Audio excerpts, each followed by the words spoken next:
¿Hay alguna pregunta sobre las tres naturalezas?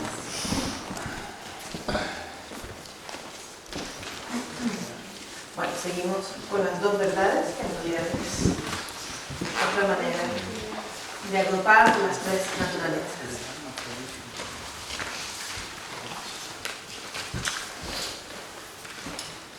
Entonces, la realidad última es un objeto encontrado por una cognición válida que discierne la verdad última.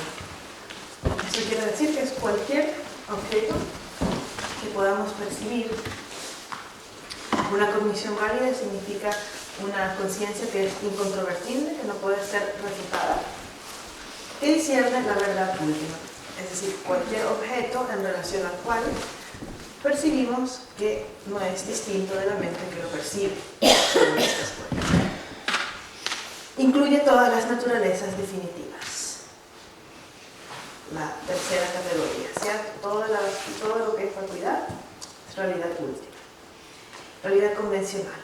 Objeto encontrado por una cognición válida que discierne lo convencional. Es decir, que percibe las naturalezas dependientes y las imputadas y no se da cuenta de que están vacías de ser sustancias distintas de la mente que lo percibe. Es decir, no se da cuenta de que son la misma mente. Entonces, ya vemos aquí que esta separación en las dos realidades está totalmente basada en la manera en la cual la mente percibe su objeto. Entonces, si percibe su vacuidad, este objeto que está siendo percibido es una realidad última. Si no la percibe, si lo ve como algo dual, como algo distinto de la mente que lo percibe, entonces es una realidad convencional. Ya no estamos hablando de objetos, ¿cierto? Y aquí esta distinción entre realidad convencional y última va más allá de decir este objeto es convencional, este objeto es último, sino que se refiere totalmente a la manera en la cual la mente percibe el objeto. El mismo objeto puede ser una realidad convencional o puede ser una realidad última. Una realidad convencional, si no nos damos cuenta de su vacuidad y si percibimos la vacuidad del objeto, entonces ese objeto es una realidad última.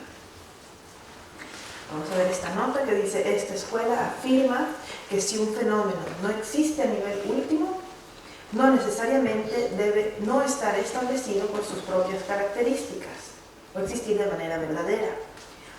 Por ejemplo, los fenómenos dependientes, además de ser convencionales y de estar establecidos por sus propias características, también existen verdaderamente. ¿Recuerdan por qué? Porque la mente existe verdaderamente. Y los fenómenos dependientes son también la mente, son simplemente otra manifestación de la mente. Entonces existen de verdad. Las imputaciones, que es el primer tipo de naturaleza, la naturaleza imputada, no surgen por sus propias características ni existen verdaderamente.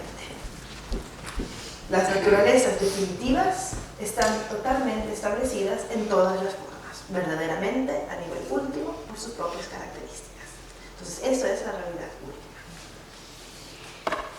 Vamos a ver otra división de los fenómenos, porque ellos tienen tres maneras de dividir los fenómenos: o en las tres naturalezas, o en las dos realidades, o a través de objetos y sujetos, que es la tercera división.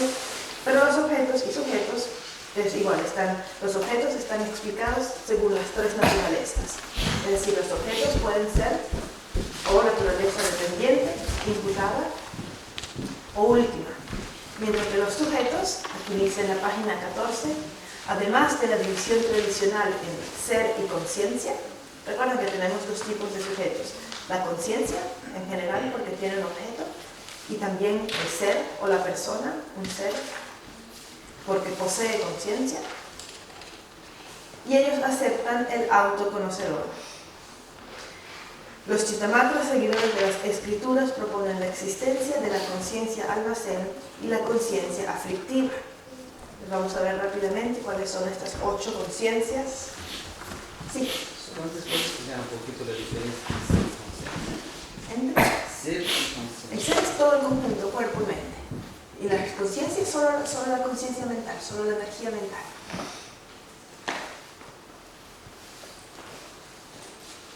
El ser es cuando hay uno o más dos o más agregados que forman ese ser. Seguidores de las escrituras, essas budistas, né? Sí, sí. E como chamavam essas?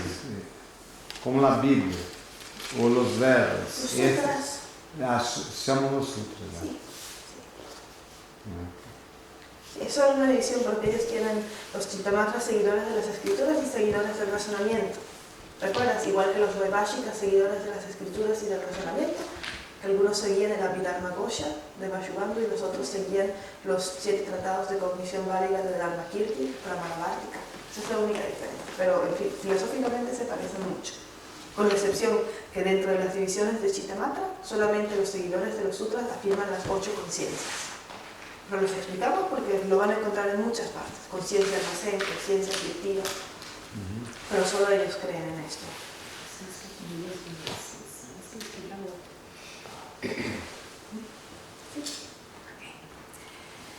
Entonces, según los Chittamatras, tenemos 8 conciencias. Están las 5 conciencias de los sentidos. ¿Cierto? ¿Se entiende? La conciencia visual, conciencia olfativa, conciencia auditiva, conciencia táctil, conciencia gustativa. Y luego tenemos una conciencia mental que percibe todas las demás conciencias. Y la conciencia mental percibe los objetos externos, ¿cierto? Aunque Chittamatra no cree en objetos externos, pero percibe estos objetos de los sentidos a través de las conciencias sensoriales. Entonces la conciencia mental en realidad no puede percibir ningún objeto sensorial si no es a través de las conciencias de los sentidos. Y esas son las 6 conciencias. 5 de los sentidos y como una que percibe todo al mismo tiempo. Para ellos la conciencia mental percibe todo aquello que está percibiendo las conciencias de los sentidos y al mismo tiempo tiene la capacidad de percibir objetos mentales, es decir, todos los conceptos, todo lo que pensamos que no depende de nuestros órganos de los sentidos para que lo podamos pensar. Entonces, estas son las 6 conciencias en las que creen todas las escuelas, menos esta que creen 8 conciencias, porque ellos dicen, además de estas 6 conciencias tenemos la conciencia almacén y la conciencia afligida. Vamos a ver qué son. Conciencia almacén, también se le llama conciencia base. Es una conciencia neutral, no contaminada por obstrucciones, que se caracteriza por observar las latencias kármicas que alberga y demás sin discriminar. Entonces se llama también conciencia almacén porque ellos creen que tenemos un tipo de conciencia en el que se deposita todo el karma que hacemos. Se depositan las huellas kármicas, por eso se llaman latencias.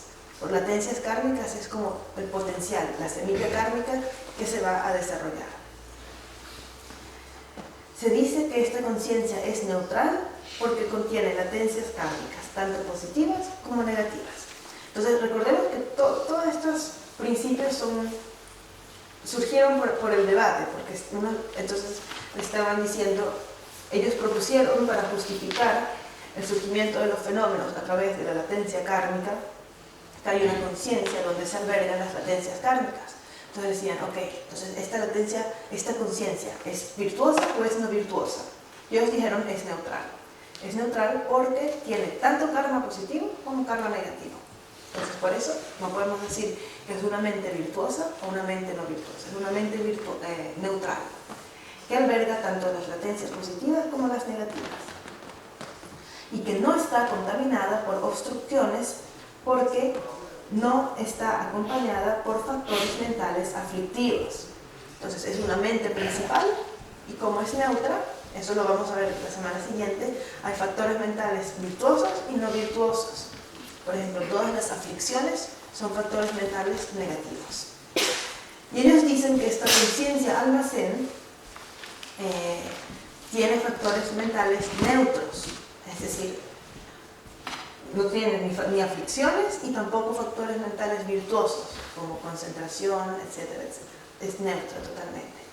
Solamente se asocia con los 5 factores mentales omnipresentes, los cuales son neutrales, que no son ni virtuosos ni aflictivos. Vamos a ver también la semana que viene. Estos factores mentales omnipresentes son como tipos de mente que acompañan a la mente principal.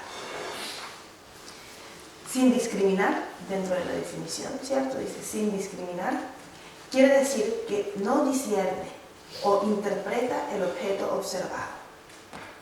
Observa las latencias kármicas no quiere decir que observa estas latencias directamente, sino que percibe los objetos sensoriales, las 5 conciencias y facultades sensoriales. Por ser estos un producto de las latencias kármicas que la conciencia almacén alberga, se dice que las observa. Entonces, esta conciencia almacén tiene unas latencias kármicas que son como la semilla que hace que se produzcan las apariencias, y la conciencia almacén no está percibiendo los objetos compuestos, pero está percibiendo sus propias latencias. Entonces percibe las apariencias a través de la percepción de sus propias latencias kármicas. Es algo bien rebuscado, ¿no? Porque tenían que tener esta conciencia. Los seguidores de las escrituras identifican el yo con esta conciencia, pues consideran que es la única que fluye establemente de manera ininterrumpida entre una vida y otra. Entonces, si a un Chittamatra le preguntan qué es el yo, ellos te dirían el yo es esta conciencia almacén, que no es permanente, no es unitaria, no es independiente, por lo tanto no contradice la idea de ausencia de yo, ¿cierto? Porque la ausencia de yo es tratar de darnos cuenta de un yo que no es permanente, no es unitario y no es independiente. Entonces ellos dicen, esta conciencia almacén no es unitaria, tiene partes, no es independiente porque depende de un montón de cosas, depende de sí misma, instante tras instante, depende de las latencias kármicas para existir, y no es permanente porque cambia instante tras instante. Entonces tiene partes, permanente, unitaria, independiente. Por lo tanto, no niega la idea de ausencia de yo de las escuelas budistas. Es decir, que eso sí es un yo que existe, y que este yo, esta conciencia almacén, continúa entre una vida y la otra y carga todas nuestras huellas kármicas, todas nuestras latencias, las carga de una vida a la otra. Mientras que los seguidores del razonamiento, la otra división de la escuela Chittamatra, proponen la conciencia mental como ejemplo válido del yo y como lugar donde se almacenan las latencias kármicas. Entonces, la otra escuela Chittamatra, al igual que el resto de las escuelas madhyámicas, dicen no necesitamos una conciencia almacén porque las huellas kármicas se albergan en la conciencia mental, y la conciencia mental es lo que va de una vida a otra. Esse yo que va de una vida a otra no es el ego, el pequeño yo que dura una vida, que es una personalidad.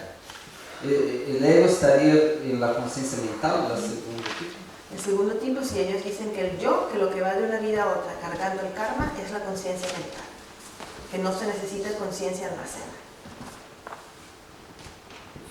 O sea, ¿en cuál conciencia está el ego? El falso yo, el pequeño yo que dura una vida, que...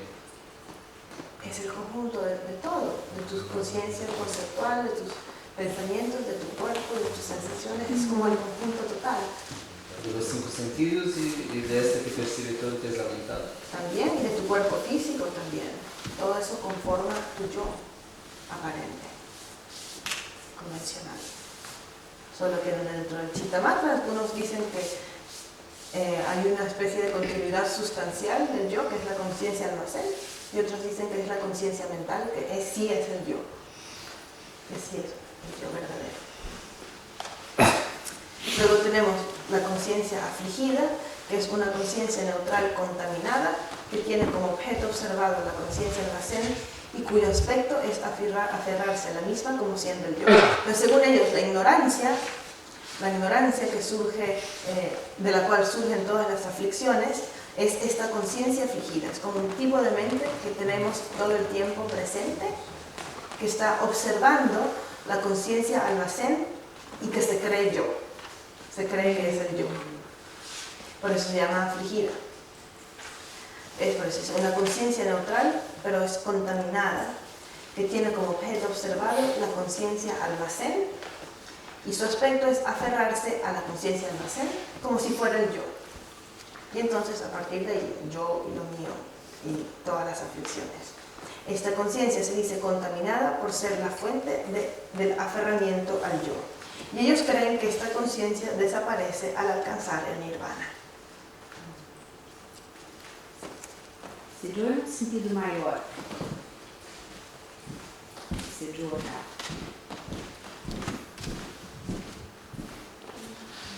Como en sentido mayor. eles creem que são o yo en el sentido El yo falso. Creen que esa conciencia almacén es un yo permanente, unitario e independiente. Que en realidad no lo es. e por isso é um ego. Sí. Y a partir de ahí surgen el apego y el rechazo, el odio, etcétera, etcétera. Pero ellos creen que esta conciencia desaparece cuando uno alcanza el nirvana. Solo que la mayoría, todas las otras escuelas no creen en estas dos conciencias. Entonces, el sendero. Y eso es lo que decíamos antes. Objeto de observación del sendero. A través de los 16 aspectos de las 4 nobles verdades, aciertan los siguientes objetos de observación. Ausencia burda de yo de la persona. La persona carece de un yo permanente, unitario, independiente. Esta es la misma que tenían en común con todas las otras escuelas, ¿cierto? La persona carece de un yo permanente, unitario, independiente. Permanente quiere decir que no es permanente, cambia instante tras instante, entonces el yo cambia instante tras instante porque cambia su base de existencia, que son los agregados. No es unitario porque tiene partes y no es independiente porque depende de los agregados para existir, esta identidad. Luego tenemos la ausencia sutil de yo de la persona, que significa que la persona carece de un yo autónomo y sustancial. Y esto quiere decir también que la persona, es decir, lo que percibimos como persona, es la mente misma, ¿cierto? Por eso es sutil, porque para ellos el hecho de que la persona carece de un yo autónomo y sustancial quiere también decir darse cuenta de que este yo no existe independientemente de la mente, porque el yo se convierte en un objeto de observación. Entonces ese objeto de observación es la mente misma, no hay un yo fuera de la mente, que es igual al tercer tipo de objeto de observación, que en lugar de tener como objeto observado el yo, se refiere de la persona, observa el yo de todos los fenómenos. Y es el objeto aprendido y el sujeto que lo aprende no son sustancias distintas, es decir, están vacíos de ser sustancias distintas, porque ambos son mente. Entonces esto es lo que cree esta escuela, que el objeto percibido y la mente que lo percibe son mente. Entonces vamos a ver qué pasa, cómo creen ellos que ocurre la percepción. Tenemos una mente que alberga huellas kármicas. Entonces creen que hay una huella kármica en el momento en que surgen las condiciones apropiadas debido a nuestro karma, se activa y al activarse se crea una apariencia. Entonces esta apariencia, tanto la apariencia del objeto como el sujeto que percibe esta apariencia, las dos vienen de la huella kármica. Es como si fuera una huella kármica que hacen al mismo tiempo que surjan dos cosas. La mente que lo percibe y el objeto percibido. Pero como los dos vienen de la mente, es una apariencia ilusoria, porque los dos son la misma mente. La misma mente que está percibiendo a sí misma su propia proyección. Entonces, esa es la explicación que le dan a todos los fenómenos que percibimos. Tenemos una huella kármica y por cuestiones de karma nos encontramos con condiciones, se activa esta huella kármica y hay una apariencia y al mismo tiempo la mente que percibe esa apariencia. Porque es cierto que el objeto y el sujeto deben existir simultáneamente. Es decir, no puede haber un sujeto sin objeto y no podemos llamar un objeto tal como tal si no hay un sujeto que lo percibe. Entonces ellos dicen que en realidad surgen de la misma huella kármica. Entonces hay una latencia que existe, se activa y surgen al mismo tiempo, objeto y sujeto. Y se crea la dualidad. Entonces, esta apariencia dual para el Chittamatra es dualidad objeto-sujeto. Y esa es la causa del samsara para ellos. Para ellos esa es la causa de la ignorancia, del sufrimiento, del apego, del odio, etcétera, etcétera. Porque ellos dicen, en el momento en que de esta misma latencia automáticamente surgen, ¿no?, al mismo tiempo objeto y sujeto, se crea la dualidad y yo creo que soy distinto de lo que percibo y entonces comienzo a hacer acciones negativas, rechazo ciertas cosas porque no las reconozco como proyección de mi propia mente y me apego a otras cosas también porque no me doy cuenta que están hechos de la sustancia de mi mente. Y a partir de ahí surgen todas las aflicciones principales y secundarias, creo karma negativo y estoy en el sufrimiento. Entonces para ellos la dualidad objeto-sujeto es la raíz del samsara. Y la manera de eliminar la raíz del samsara es percibir que el objeto y el sujeto son lo mismo, porque los dos vienen de una latencia kármica que es activa. Entonces, ¿qué sucede? Que cuando esta latencia kármica se activa y proyecta un objeto y un sujeto que son aparentemente distintos, el sujeto, como está confundido y no se da cuenta de que todos los objetos son el mismo, crea más latencias kármicas. Y esas latencias kármicas se siguen acumulando. Y eso es lo que da pie a más proyecciones. Y más proyecciones. Entonces es como una trampa, ¿cierto? Una trampa ilusoria. Hay una latencia, surge la apariencia del sujeto y objeto, y como el sujeto es ignorante, no se da cuenta de que los objetos son el mismo, entonces continúa produciendo karma, y este karma se va acumulando como latencias kármicas que son los que dan pie a más proyecciones, y más proyecciones, y más proyecciones, y ese es el samsara para ellos. ¿Se entiende? ¿Sí? Es bien interesante, ¿cierto? Entonces para ellos la vacuidad es la no dualidad de objeto y sujeto. Y como son la escuela solamente, la vacuidad es darse cuenta de que la mente y su objeto son lo mismo, son la misma sustancia, exactamente la misma sustancia, y que surgen simultáneamente en el momento en que se activa una huella kármica. Y es bastante lógico, ¿ya? Es una muy buena explicación también de la realidad.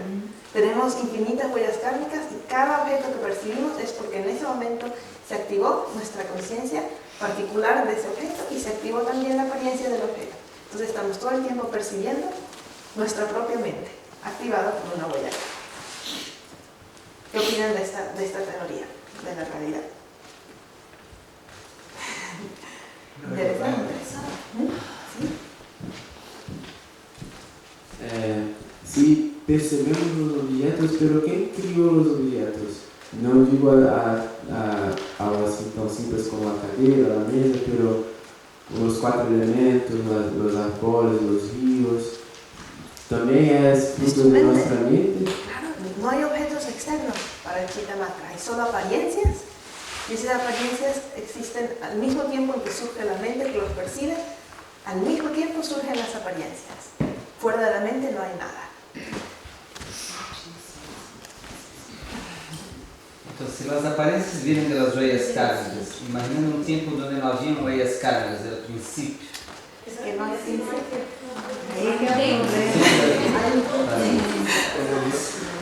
Ahora, ¿hay 8 conciencias o hay una conciencia que percibe de 8 maneras diferentes? Más o menos? Se llaman 8 conciencias porque perciben objetos distintos. Ellos creen que las conciencias sensoriales tienen la capacidad de percibir objetos sensoriales a través de los órganos de los sentidos. Entonces, por ejemplo, la definición de conciencia visual sería una conciencia que tiene como objeto observado un objeto visual a través de su capacidad sensorial, que es el órgano visual, ¿cierto? Entonces, esa sería la conciencia sensorial. Solamente percibe objetos visuales gracias a que tenemos un órgano visual, que es el ojo. Entonces, para ellos la conciencia auditiva no tiene la capacidad de percibir objetos visuales porque está conectada solamente con el oído. Entonces, cada conciencia de las 5 sensoriales está conectada con uno de los órganos de los sentidos. Luego tienes la mental, que percibe las 5 sensoriales y además percibe los objetos mentales y los conceptos. Y luego ellos le agregan la almacén y la afligida. O sea, la conciencia es un producto del órgano de percepción. No es un producto, porque entonces una persona que está muerta, ¿entiendes? Es al contrario, es como que la conciencia sensorial le da poder al órgano de los sentidos. Por ejemplo, la diferencia entre una persona que está muerta y una que está viva, porque una puede ver y la otra no, el budismo diría, porque una tiene la conciencia mental que activa sus órganos de los sentidos y la otra no. Es al contrario, es como el órgano del sentido permite que la conciencia perciba, Pero la conciencia activa el órgano de los sentidos porque le da vida. Si no estás vivo, Una persona que muere no tiene más los órganos de los sentidos, pero la no tiene conciencia... los órganos de los sentidos, pero no tiene las conciencias. Es al revés. Se ha ido la conciencia, pero quedan los órganos de los sentidos. Son distintas conciencias, no una que percibe eso. No, para ellos son distintos, como tienen distintas cualidades. Una está conectada con el oído, una está conectada con el bla bla, y estas 5 están siendo observadas por la conciencia mental. Que hubieron experimentos que cambiaron los nervios del cerebro, de los ojos al cerebro, como del oído al cerebro, y la percepción se invirtió. Sonidos percibidos como luces y imágenes percibidas como sonidos. Sí, pero para el budismo el cerebro es como irrelevante. La conciencia es como otro tipo de energía, es una energía sutil, que no puedes manipular.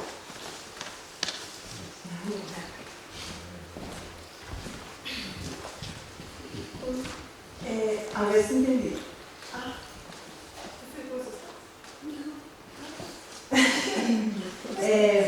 Si para ellos todo está en la mente, entonces yo tengo un conflicto con una persona y estoy con el conflicto ahí. Si yo resuelvo ese conflicto, o sea, en mi mente, ya eso va a desaparecer. Relativamente, porque una cosa es lo que tú haces conscientemente y otra cosa es lo que proyecta tu vida kármica. ¿Entiendes? Pero si trago la conciencia, tengo un conflicto con una persona que quiere resolver eso. Y voy empezando, o una situación. Y voy creando esa situación todos los días y pasa eso otra vez. Pasa eso otra vez. Entonces ahí empiezo a resolver en mi mente y de alguna manera llega un momento que ya resolvo eso, ya no voy más crear eso entonces. En teoría, mientras más te acostumbras, cierto, como siempre, a proyectar una determinada realidad, más fácil es que surja, ¿no? Entonces, cambiando tu mente puedes cambiar tu realidad, obviamente, sobre todo con esta escuela, que es solo mente. Pero hay como un límite dentro de lo que puedes cambiar conscientemente y aquello que es una proyección kármica que se te escapa de las manos. ¿Cierto? Si tuviéramos el control total sobre nuestras huellas kármicas, entonces el mundo sería solo como queremos nosotros, ¿verdad? Pero incluso cosas pequeñas, incluso es el color de esta parte que ni siquiera estoy viendo conscientemente en este momento, ya eso es parte de una proyección de una huella kármica. Entonces, absolutamente todo, los colores, las formas, los sonidos, los olores, todo es mini huellas kármicas infinitas que se están activando constantemente. Entonces, claro, por un lado, sí es cierto, por eso decía al principio que los que se adiestran en la visión Chittamatra llegan incluso, según se dice, ¿no? Los yogis, entonces tienen los poderes de manipular la materia porque se han acostumbrado tanto a la idea de que la materia es la mente, que no hay materia, no hay objetos externos, que entonces logran estas cosas. ¿Cómo saberlo? ¿Sí? Entonces, para percibir la unidad, primero tengo que, o sea, para percibir que la realidad última es que objeto y sujeto son una unidad, primero tengo que percibir la dualidad. Sí. ¿Cierto? Y tengo que Pero eso es natural, para ellos eso todo el mundo lo tengo percibe. que percibir un objeto externo a mí, ¿cierto? Y ese objeto externo a mí lo percibo a través de los sentidos. Sí. Entonces, cuando hablamos de las escuelas vaibhashicas, hablamos de que en general las escuelas tibetanas ponen bastante énfasis en los sentidos, pero que en general no creían en los sentidos. Pero no es que no creen en los sentidos, cuidado, es que no dicen que son confiables, como no son la fuente confiable de información. En la escuela estamos utilizando los sentidos para percibir el objeto, que finalmente me hará darme cuenta de que es producto de mi mente y que somos uno, pero necesito los sentidos para darme cuenta. Necesitas los sentidos, sí, para percibir los objetos que son aparentemente externos, pero el hecho de que no existen como objetos externos lo percibes con la conciencia mental, no con la conciencia sensorial. Claro, pero eso te digo, no puedo percibir que no son reales si no los percibo en primer lugar. Sí, pero eso es para todas las escuelas. Entonces tiene la misma importancia, digamos que siempre tenemos que usar los sentidos para percibir Ahora, la realidad exterior. exacto. Solo que si lo percibes como parte de la mente o como separado de la mente, depende de la conciencia mental, no de la conciencia de los sentidos. Porque la conciencia de los sentidos es neutral, es como que ve y ya, no juzga. Justamente en este punto que has mencionado es como de donde surge la otra división de las escuelas Chittamatra, porque Chittamatra no solamente se divide entre los seguidores de los sutras y los seguidores del razonamiento, sino que también se divide en los del aspecto verdadero y los del aspecto falso. Entonces la diferencia entre los Chittamatras del aspecto verdadero es que ellos creen que este primer instante de percepción a través de los sentidos es correcto, mientras las otras escuelas Chittamatra del aspecto falso sostienen que el primer instante de percepción, incluso a través de los sentidos, ya está contaminado con visión dual. Entonces hay dos opiniones distintas sobre esa conciencia de los sentidos. Justamente sobre eso se basa la otra división de las escuelas Chittamatra, que no la vamos a ver, porque es como bien sutil. Ellos dicen que si percibe el aspecto rojo, entonces los que defienden el aspecto verdadero dicen que ese aspecto rojo sí existe como rojo más allá de mi mente y que no es dual.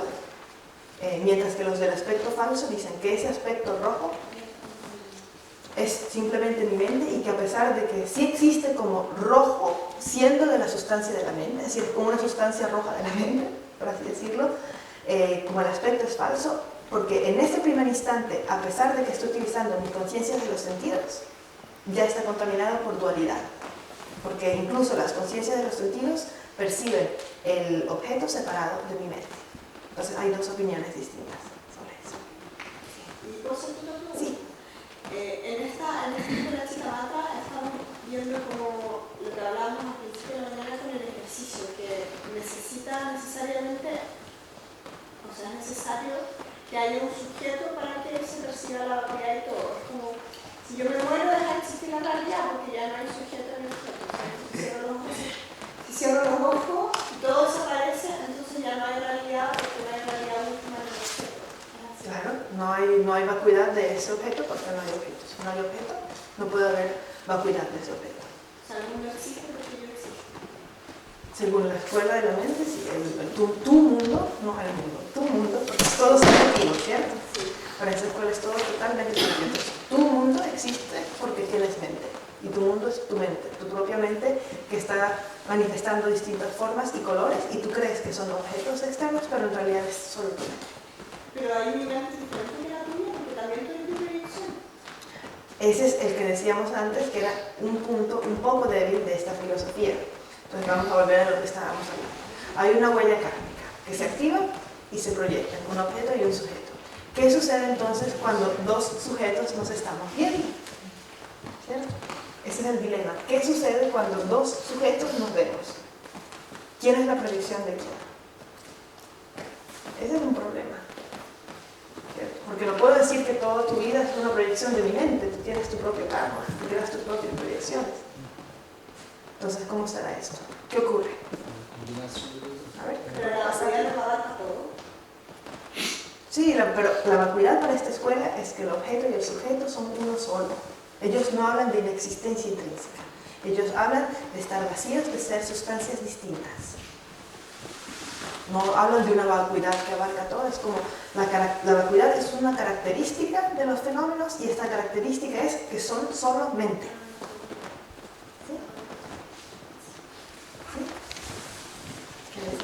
Entonces, si dos yos aquí se encuentran, es una combinación de las huellas kármicas de los dos, lo que va a ser percibido. ¿Eso? Eso, y entonces, si yo percibo tu mente, ¿es tu mente una proyección de mi mente? Y la mía de la tuya. Lo que percibes es proyección de tu mente, lo que yo percibo que va a ser diferente es proyección de mi mente. Muy bien, eso es justamente lo que ellos dirían, porque yo cuando te percibo no te estoy percibiendo totalmente, estoy percibiendo un aspecto de ti. Entonces, ese aspecto que estoy percibiendo es la proyección de la activación de mi huella kármica, ¿cierto? Y tú estás percibiendo un aspecto de mí que no es mi totalidad, es un aspecto. Así como yo decía antes, que aquí hay 20 personas y todas me están percibiendo de maneras distintas, entonces todos tienen la huella kármica de percibirme, pero de percibir una parte de mí. Y es muy interesante este concepto de realidad 100% subjetiva, porque ellos dicen, no tenemos la más mínima idea de lo que está percibiendo la otra persona. ¿Cierto? Nosotros decimos rojo, pero de repente yo estoy viendo el color rojo como verde. Solo que como todo el mundo lo llama rojo, y de pequeño me han dicho que es rojo, yo lo llamo rojo. Pero todavía yo estoy viendo verde. ¿Cierto? Entonces ellos dicen, claro, porque ese es tu activación particular de tu huella kármica, que no tiene por qué ser la misma de los demás. Y entonces tenemos este karma colectivo, que son las huellas kármicas semejantes, que nos llevan a vivir experiencias semejantes, pero de distintas formas, de maneras ligeramente distintas. Entonces esta es la idea de los Chitta Matras sobre la realidad. No hay objetos externos, todo es mente, y apenas abrimos los ojos, se activa una huella kármica en la que el objeto aparece para que pueda existir un sujeto, pero no es distinto del sujeto. Y nuestra ignorancia crea esta dualidad y así se crea el samsara, creyendo que los objetos externos son algo que en realidad no son. Sí. Entonces, luego tenemos los objetos de abandono del sendero. Sí. Dice que al abrir los ojos, pero al tener los ojos cerrados igualito tenemos conexiones kármicas desde el oído, del tacto. Claro, por supuesto. Yo lo decía solamente con respecto a un objeto visual. Como te despiertas y ya. Todos los sentidos. Todos los sentidos, y además imagínense la infinidad de huellas kármicas que se están activando todo el tiempo para todas las percepciones, auditivas, sensoriales, todos los objetos mentales. No siempre se concentra en una, generalmente es la vista. Pues. Sí, eso lo vamos a ver la semana que viene porque tenemos cogniciones no acertadas. Es todo lo que estamos percibiendo, pero no estamos enfocándonos en eso. Eso se llaman cogniciones no acertadas y son el quinto tipo de la división en 7 de la conciencia. Vamos a ver el segundo día. Muy divertido, sí. Essa escola explica sí la creación de la dualidad. Sí. ¿Y las otras? ¿Cómo las otras? Pero ella tiene esta idea de dualidad. Ela tiene. ¿Y las otras? A ver, Vaibhashika, que decía que ellos simplemente dicen que el aferramiento al yo, el aferrarse al yo, era la idea de un yo que no existe, que desarrolla deseo por los objetos externos, y esa es la ignorancia. No hablan de dualidad.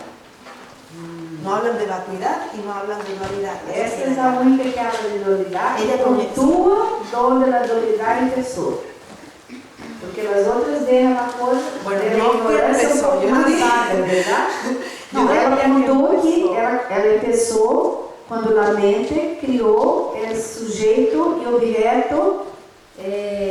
Percibió el objeto distinto del sujeto. Sí. Pero no es que empezó así, porque no hay un tiempo sin principio. Está ocurriendo a cada instante. Ha venido ocurriendo desde un tiempo sin principio. ¿Entiendes? Uno tras otro. En este momento están ocurriendo y están desapareciendo. Simultáneamente. Ocurriendo y desapareciendo. ¿Cierto? Hace un instante tenías la percepción de esa silla vacía, de esa huella kármica que se activó.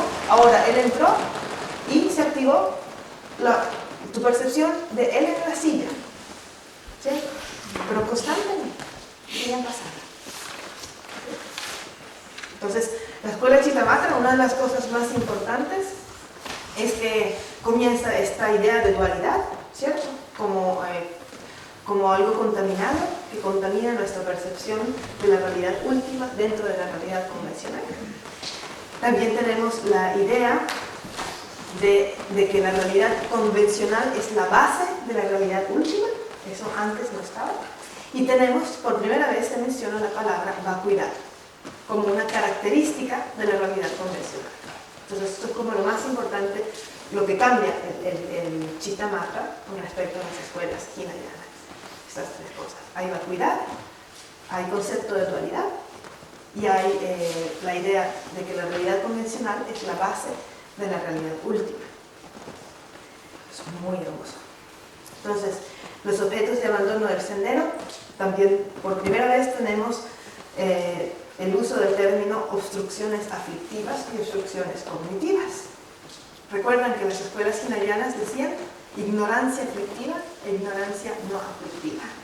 Entonces ellos los llaman obstrucciones aflictivas y obstrucciones cognitivas porque para esta escuela ya tienen una función mucho más específica que es lo que nos impide o deben ser abandonadas para obtener la iluminación. Entonces las funciones aflictivas las debemos abandonar para obtener la liberación y las obstrucciones cognitivas debemos abandonarlas para obtener la iluminación. ¿Y cómo se eliminan? Entonces, objetos de abandono del sendero, a través de los objetos de observación del sendero. que principalmente son las ausencias sutiles de yo, de los fenómenos y de la persona, pero que siempre quieren decir, darse cuenta de que el objeto y el sujeto son de la misma sustancia, que todo está hecho de mente. Es muy interesante porque incluso si uno intentara decirle, no, esta materia no es mente porque es material, es un objeto material, yo diría, no existe tal cosa. Tu mente está proyectando el color rojo, tu mente está proyectando la apariencia sólida, tu mente está proyectando la textura. Pero más allá de las características que tu mente está proyectando, no hay absolutamente nada. Y es bastante cierto, porque ¿dónde podemos encontrar el objeto fuera de sus características? ¿Qué es un objeto? Es solamente la suma total de sus características. Pero si tratamos de buscar la mesa más allá de su color rojo, más allá de su textura de madera, más allá de su solidez, no hay madera, no hay mesa. Entonces es muy acertada también esta visión del Chittamatra, que dice, no importa que creas que estás percibiendo un objeto, no lo estás percibiendo, porque solamente estás percibiendo características que son una proyección de tu mente. Y más allá de eso no hay objeto. Por lo tanto, creías que existía un objeto separado de tu mente, pero era todo tu misma mente, que estaba proyectando las características. Y en base a esas características se crea la dualidad y por ignorancia creemos que ese es un objeto separado de nuestra mente. Cuando en realidad no lo es.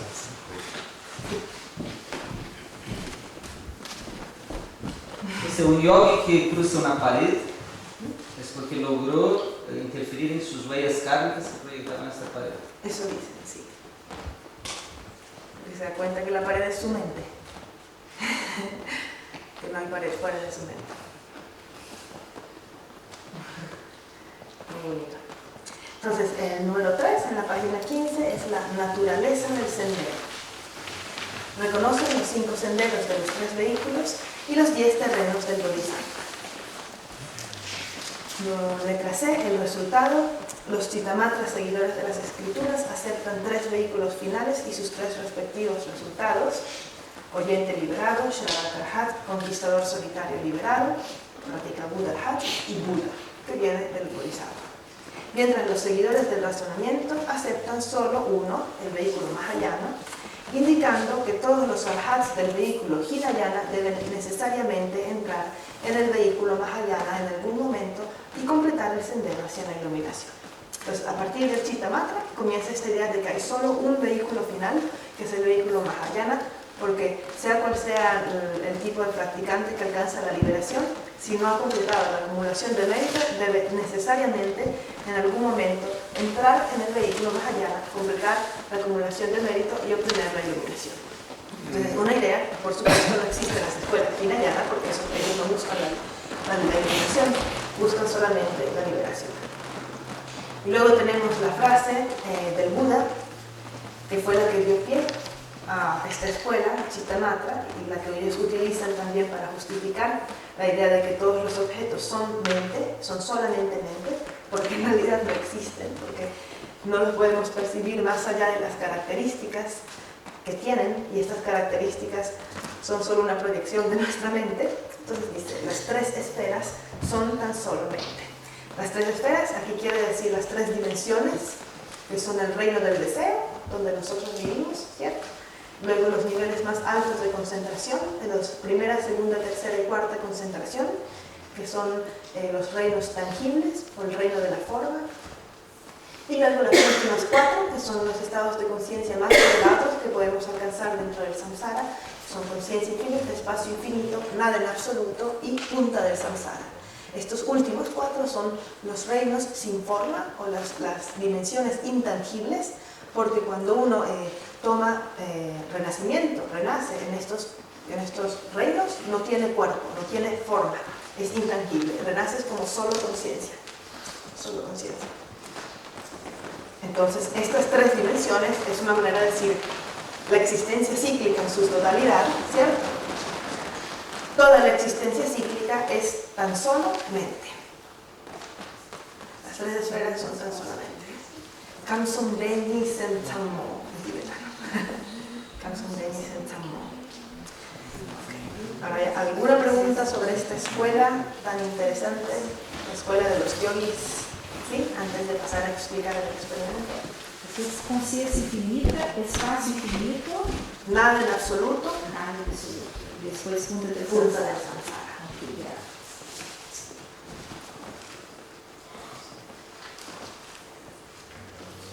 Preguntas sobre Chittamatra. ¿A quién le gustó esta escuela? Es bonita, ¿verdad? Es muy interesante. Solamente, es muy lógico además. Y alucinante, porque nunca nos imaginamos, ¿cierto? Que es cierto que no hay un objeto fuera de las características que percibimos y que esas características pueden ser solo una proyección de mi mente.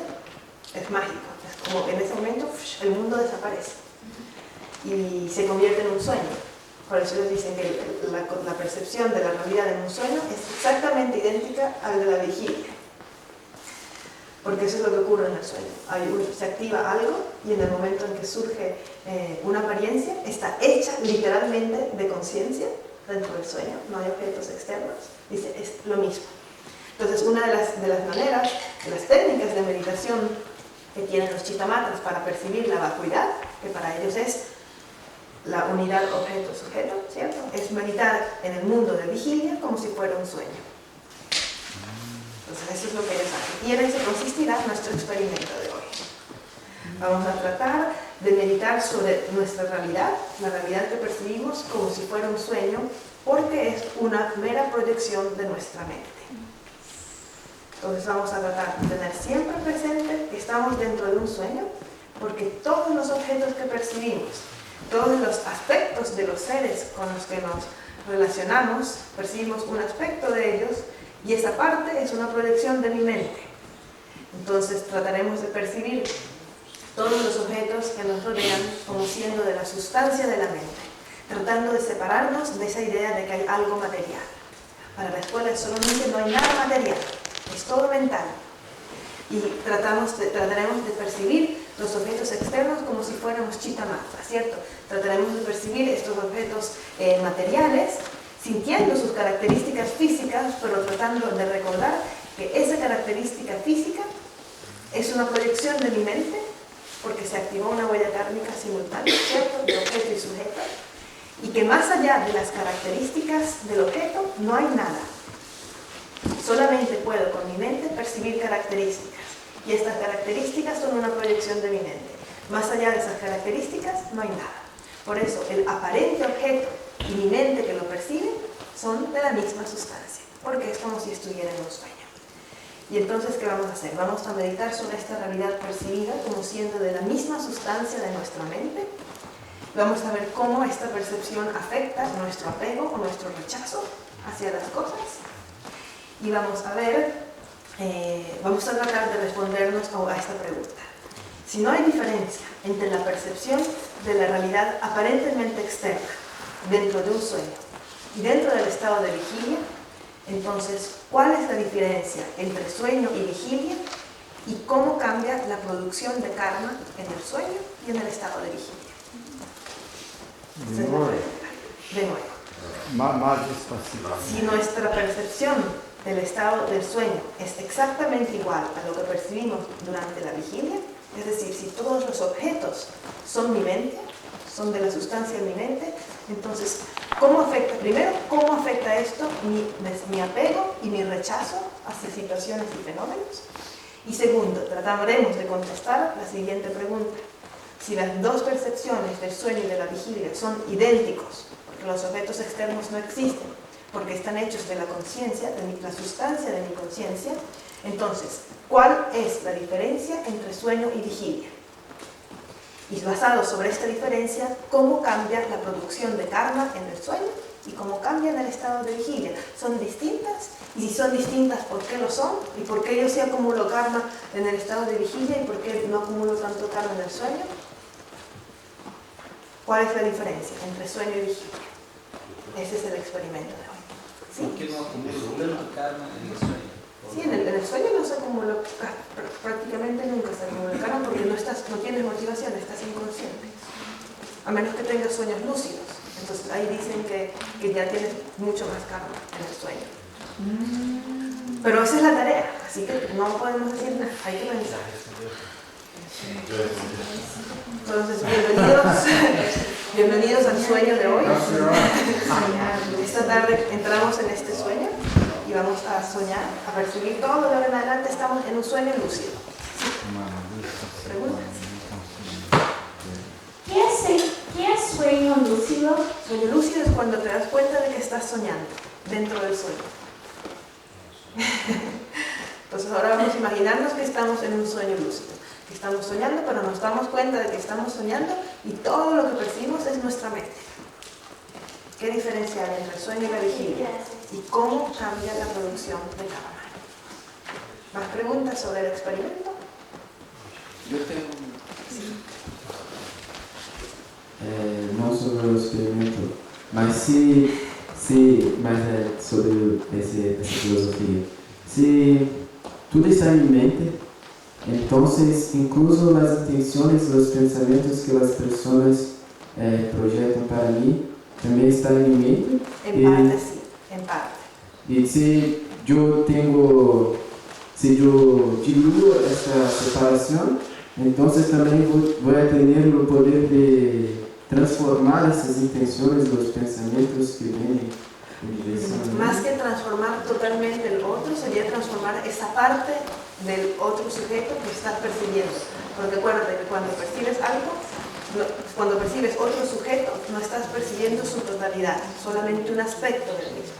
Entonces, cuando hay una intención de otra persona hacia ti, por la activación de la huella kármica, estás percibiendo un aspecto de esa intención, pero no todo. Entonces, ese aspecto, esa parte que te pertenece, es la que puedes cambiar. ¿Sí? Pues bienvenidos a este sueño. Esta tarde entramos en el sueño de solo mente y vamos a ver qué pasa. Que fuera de la preciosa mente de la iluminación surgir donde no ha surgido. Que donde ha surgido no se cese, sino que aumente siempre más y más.